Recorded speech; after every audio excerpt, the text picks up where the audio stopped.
tal, queridos amigos? Bienvenidos a este nuevo episodio del podcast Matrimoniarte, porque estoy convencido de que Dios quiere hacer una obra maestra de tu matrimonio, de ese que tienes, de ese que vives todos los días.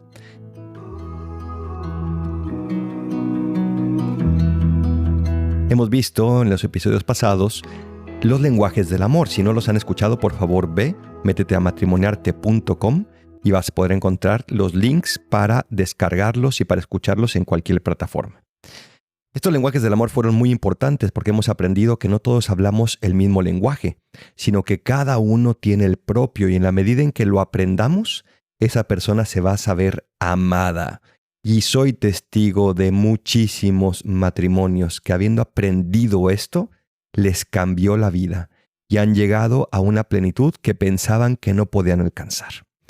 Pero hay un tema también sumamente importante que no podemos dejar de tratar, y es el tema del perdón. Qué importante es perdonarnos entre todos. Yo hoy en la mañana, por ejemplo, tuve que hacer un acto de perdón a un compañero mío interior, y también, si es necesario, lo haré exteriormente. También he tenido que hacer muchos actos de petición de perdón, porque no existe nadie perfecto. Y por lo tanto, todos podemos ofender, y al convivir con otros podemos ser ofendidos. ¿Quién nos dijo que una persona imperfecta más otra persona imperfecta iba a tener como resultado un matrimonio perfecto? Son dos personas imperfectas que se unen para quererse, para amarse, para caminar este camino de la vida y del matrimonio, y que por lo tanto, al ser imperfectos, van a tener subes y bajas normales, como cualquier otra persona o cualquier otra pareja. Si tu matrimonio tiene cosas que perdonar, ¡qué maravilla! Son un matrimonio normal. Si no tuviera cosas que perdonar, yo diría, pues o no eres muy consciente, o no conviven mucho, o no sé qué está pasando. Pero todos nos casamos con personas imperfectas, y por eso todos necesitamos perdonar. Vamos a basarnos en un libro que se llama Matrimonio a prueba de divorcio, del doctor Gary Rosberg y su esposa Bárbara, donde ellos hablan de cómo el amor es la manera de poner tu matrimonio a prueba de divorcio. Y van haciendo un desenvolvimiento, un desengrane de este amor. Y uno de los capítulos habla de este amor que perdona. El amor verdadero perdona. Pedro le pregunta a Jesús: Maestro, ¿tengo que perdonar hasta 7 veces a mi prójimo? Y 7 veces, recordémoslo, para los judíos era un número perfecto, era muchísimo. Y Jesús lo voltea y le dice: ay, Pedrito, ¿qué crees? No solo hasta 7 veces, sino hasta 70 veces 7. Hay que perdonarlo todo, y perdonar del todo. Claro, es un tema difícil y no voy a entrar aquí en casuística. Cada quien tiene sus problemas, cada quien tiene sus casos, sus condicionamientos, pero aguántame. Vamos a ir explicando qué significa esto de perdonar. Cuando me toca dar pláticas y renovaciones matrimoniales, por cierto, si estás interesado en ir a alguna, seguramente si te metes a matrimoniarte.com, voy a ir poniendo ahí las fechas de las renovaciones que voy a ir teniendo. Ojalá que nos podamos conocer allí, matrimoniarte.com. Pero bueno, cuando entro a dar pláticas sobre el perdón en las renovaciones matrimoniales, siempre les pregunto: ¿hay que perdonarlo todo? Y más o menos como que dicen que sí. Les digo: ¿de verdad todo? Ya como que no muchos dicen que sí, porque comenzamos a recordar a lo mejor lo que nos hicieron, o tal vez lo que hicimos, o lo que le sucedió a una prima, a una amiga, a una vecina, a mi mamá, a mi papá, a mi primo, a mi vecino. Y decimos, bueno, así. Todo, no sé, padre. Hasta 70 veces 7. Porque si no perdonamos, ¿quién es la primera persona a la que le hacemos daño? Efectivamente, a ti. Si no perdonas, tú te quedas con el resentimiento y estás constantemente resintiendo, volviendo a sentir esa ofensa una y otra vez, una y otra vez, una y otra vez. Por eso es importantísimo. Tenemos que aprender a perdonar. Tenemos que aprender a dar ese paso hacia ese perdón. ¿Por qué necesitamos perdonar? Porque sentimos un dolor dentro de nosotros. El proceso del dolor de las heridas consiste en 3 pasos. El primer paso es: se da una ofensa. El segundo paso: esta ofensa genera un dolor, porque la ofensa también es una herida, y la herida genera un dolor. Y el tercer paso: al yo ver mi dolor, surge dentro de mí un enojo. Quisiera que esto no hubiera pasado. Quisiera que esta persona no hubiera hecho esto. Quisiera. Surge ese enojo que muchas veces se manifiesta en frustración, otras más graves también incluso en depresión, en ansiedad, en decepción, y genera tantos y tantos otros sentimientos que van destruyendo nuestro corazón y que van también manchando este amor.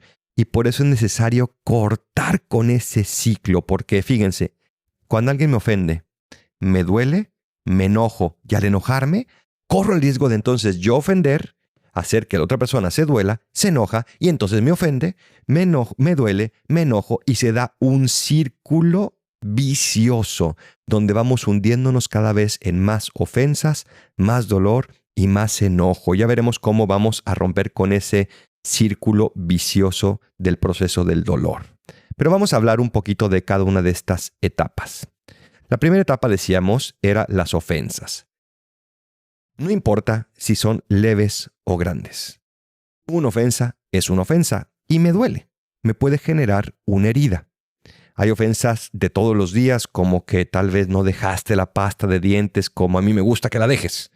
Hay ofensas mucho más graves, como puede ser una mentira o un engaño, una infidelidad. No importa lo que sea, si no cortamos el ciclo del dolor, de la ofensa, entonces se va a volver un círculo vicioso. Hay ofensas que se dan, por ejemplo, por el choque de educaciones. A lo mejor lo que para mí no es ofensa, para ti sí. Tal vez en mi casa era normal que gritaran, pero en la tuya no. Entonces, cuando yo grito, no quiero ofenderte, pero de hecho tú lo experimentas como una ofensa, porque nuestras educaciones, nuestras familias de origen eran distintas. O esquemas, maneras de vivir. A lo mejor nos levantábamos en mi casa y decíamos, pues vamos a misa al ratito. Y terminamos yendo, pues sí, cuando ya más o menos todos nos ponemos de acuerdo. Y en tu casa a lo mejor era, vamos a ir a misa a la 1 y por lo tanto a las 12 todos tenemos que estar comenzando a prepararnos. Y al no darse esto, me ofendes, porque yo quiero seguir un horario y tú me dices, no exageres. Esta ofensa puede generar críticas personales que se pueden convertir en críticas destructivas.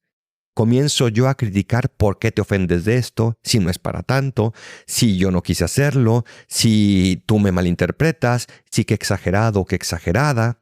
Pero también críticas personales hacia mí, ¿no? Es que a lo mejor no valgo tanto, es que yo no puedo, es que me exige demasiado y yo no estoy a la altura. Y todavía peor, cuando comienzo a hacer esas críticas hacia afuera. Nunca, por favor, nunca se critiquen fuera. Ni entre ustedes, obviamente, ¿no? No es lo mismo criticar que hablar y decir las cosas como las siento. En un episodio futuro seguramente hablaremos del tema de comunicación y hablaremos de cómo tenemos que comunicar las cosas con claridad, pero nunca se critiquen, mucho menos fuera. Los trapitos sucios se lavan en casa. El problema de la ofensa es que parece que mientras más se avanza en el matrimonio, se van acumulando más ofensas, y Dios no lo quiera, ofensas más graves, ofensas que duelen más, o ofensas que a base de repetirlos como cuchillito de palo, pues no corta, pero cómo hace daño, ya cómo se siente. Y necesitamos cortar esa ofensa, porque después de la ofensa surge el dolor. Segundo paso de este ciclo del dolor, surge el sentimiento del dolor. Como en una herida física, si alguien me pega, si alguien me corta, si alguien me agrede, voy a sentir dolor. Muchas veces, en las heridas físicas, por la adrenalina ese dolor no surge enseguida, pero con el pasar del tiempo me hace consciente y digo, aquí hay algo grave. Me dolió, tal vez me rompí algo. Lo mismo en las heridas emocionales, psíquicas, espirituales. Puede ser que al principio no duela, pero mientras va pasando el tiempo, algunas heridas son tan profundas que incluso nuestra psicología pudo haberlas escondido durante años. Y de repente vuelven y salen a la luz. Y se siente ese dolor. Me heriste, me dolió. Necesitamos ser valientes. Y si hay un dolor, tenemos que reconocerlo primero neutralmente. Es decir, lo que hiciste me dolió. No significa que lo que hiciste quisiste que me doliera, quisiste herirme, pero el hecho está en que lo que hiciste me dolió. No puedes tragarte ese dolor. Si duele, hay algo que tienes que atender y mientras más rápido lo hagas, mejor va a ser. No vale el pretexto de que el tiempo lo cura todo. Porque si hay una herida allí, esa herida no se cierra necesariamente con el tiempo, sino que muchas veces simplemente la acallamos, pero con el pasar del tiempo, por algo que pueda suceder, pequeñito o grande, vuelve a surgir ese dolor con toda su fuerza. No te lo tragues. Si duele, hay que atenderla rápido. Tercer paso. Decíamos que el primero es la ofensa, el segundo el dolor. Tercer paso, surge el enojo. Y surge precisamente cuando no se atiende el dolor, cuando no lo reconocemos, cuando queremos ahogarlo, cuando nos desestimamos nosotros mismos. Ay, no es para tanto. Ay, cálmate. Ay, no estás bien ahorita. Ay, bájale. Si no se atiende, se puede generar enojo. Hace tiempo vi un meme de una cara de Hulk, este superhéroe de Marvel, que se convierte en esta bestia verde cuando se enoja, ¿no? Y decía, "You won't like me when I'm angry." No te voy a caer bien cuando estoy enojado, ¿verdad? ¿Cuántas veces en el matrimonio podemos decir esto? You won't like me when I'm angry. No quieres que yo me enoje. Porque el enojo genera conflictos. El enojo genera después choques innecesarios y genera, como decíamos hace rato, más ofensas. San Pablo, en la carta a los Efesios 4:26 decía, si se enojan, no pequen. Si no reconociste el dolor y surge este enojo, sé consciente, para ese ciclo y por lo menos no peques, no actúes conforme al enojo, sino conforme al amor que perdona, que lo iremos viendo qué significa en los próximos episodios. Pero si se enojan, no pequen. Dice un psicólogo, Les Carter, que en su forma pura, el enojo es una señal emocional que le dice a la persona que algo debe de cambiar. Es decir, cuando yo me enojo, algo tiene que cambiar. Tal vez no tiene que cambiar la otra persona por lo que hizo, porque tal vez no es una ofensa objetiva. Tal vez quien tiene que cambiar soy yo, porque lo tomé de una manera que no debía ser, lo percibí como una ofensa, lo que no era, en fin. Pero algo tiene que cambiar. La intención del enojo, continúa este psicólogo, es que sea un motivador positivo para que se use de forma que le digamos al otro cómo se puede vivir de una manera más productiva. Es decir, el enojo, ese sentimiento que surge en mí, me empuja a solucionar algo que desde mi punto de vista no está bien. Y me lleva a hablar con el otro para ver cómo podemos vivir nuestro matrimonio de una manera más positiva. Frente a este ciclo entonces del dolor, se pueden dar dos respuestas: la incorrecta y la correcta. La incorrecta es pasar por alto la ofensa y el dolor, mientras que dejes que el enojo se encone, eche raíces, vaya carcomiendo tu corazón, vaya llenándolo de resentimiento, de dolor, de grietas, vaya quitándole vida y espontaneidad a tu amor. Eso no podemos permitirlo, no podemos pasar por alto la ofensa y el dolor. ¿Cuál es la respuesta correcta? Lo que ya dijimos, La respuesta correcta es responder a la ofensa y al dolor con el amor que perdona. ¿Qué no es este amor que perdona? Porque a veces justamente llegamos a decir que no hay que perdonarlo todo porque no sabemos qué es lo que significa este amor que perdona. En primer lugar, amar, el amor que perdona, no es la facilidad para perdonar. No siempre es fácil perdonar. De hecho, mientras más grave sea la ofensa, obviamente va a ser más difícil perdonar. Entonces no es la facilidad, no es la espontaneidad, no es la inmediatez del que perdona. Es la voluntad de querer hacerlo. Es tener mi voluntad no en ejecutar una justicia pura y dura, sino en la voluntad de perdonar. El amor que perdona tampoco es la capacidad personal para perdonar, porque, otra vez, mientras más grave sea la ofensa, menos capaces nos sentimos de perdonar. Sino se trata más bien de el abandono en Dios que me va a dar toda la fuerza que yo necesite para perdonar.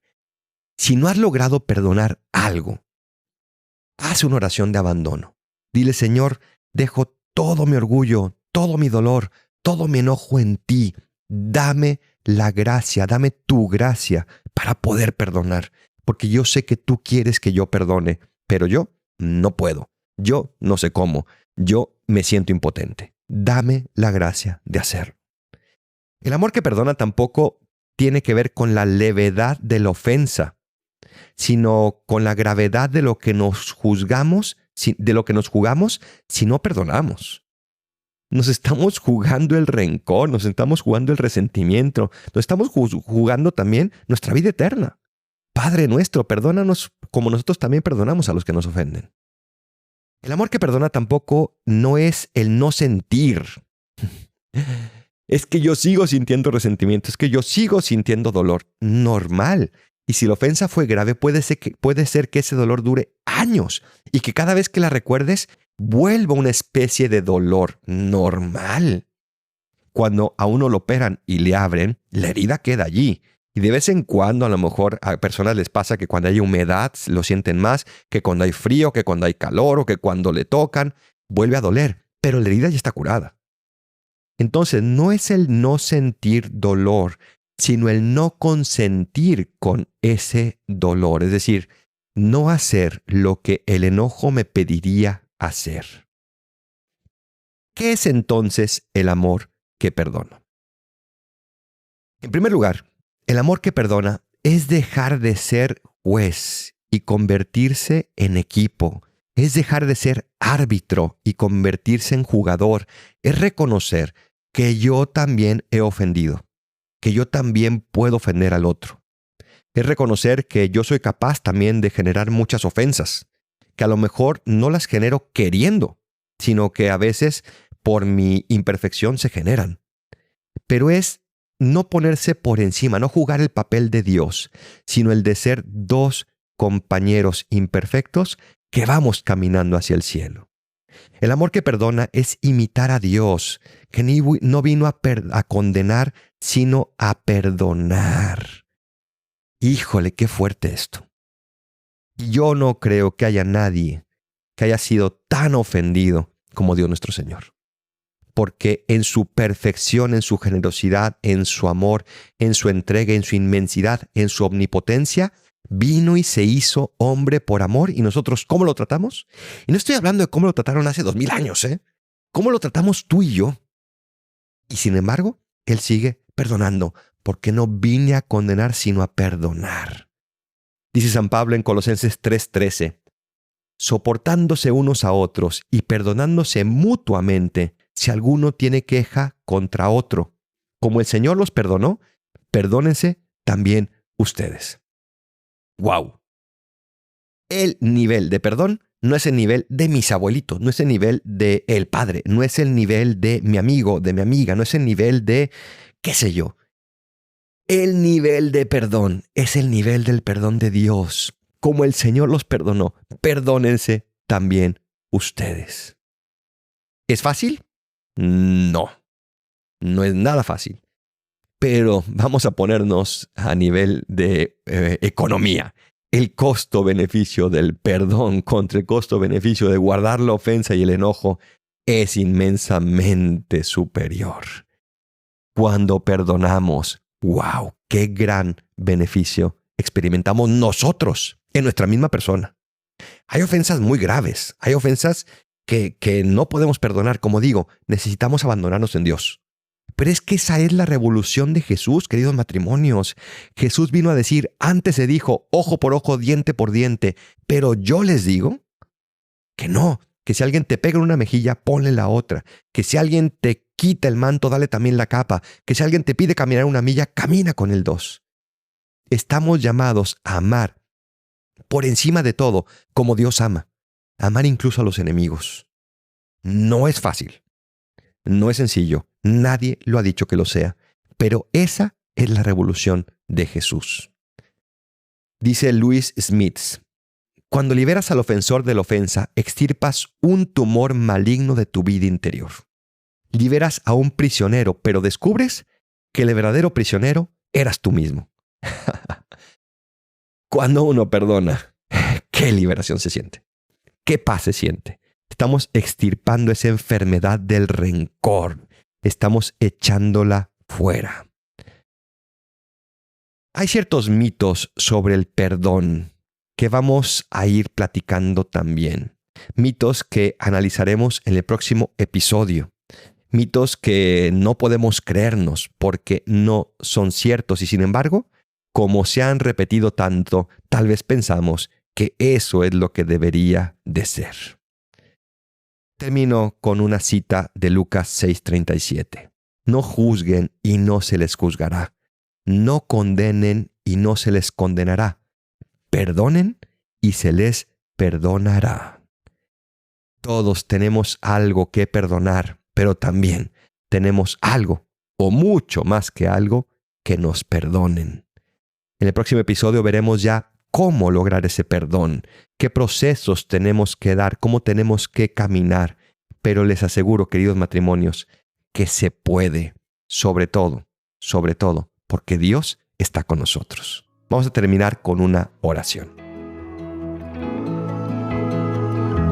Señor Jesús, te pido por estos matrimonios que escuchan este podcast, ayúdales a descubrir que solo contigo van a poder perdonar y que vale la pena todo el esfuerzo, toda la entrega, todo el amor que pongan para vivir con un perdón constante en su matrimonio. Ayúdales a ver que solos no pueden, pero que tú estás dispuesto a darles todo lo que necesiten para lograr ese perdón. Tú que vives y reinas por los siglos de los siglos. Amén. Pues les invito a seguirme en matrimoniarte.com y a compartir este episodio con todas las personas que tal vez lo pueden necesitar. Soy el Padre Adolfo Güemes y estoy encantado de compartir estos temas con ustedes. Que Dios les bendiga.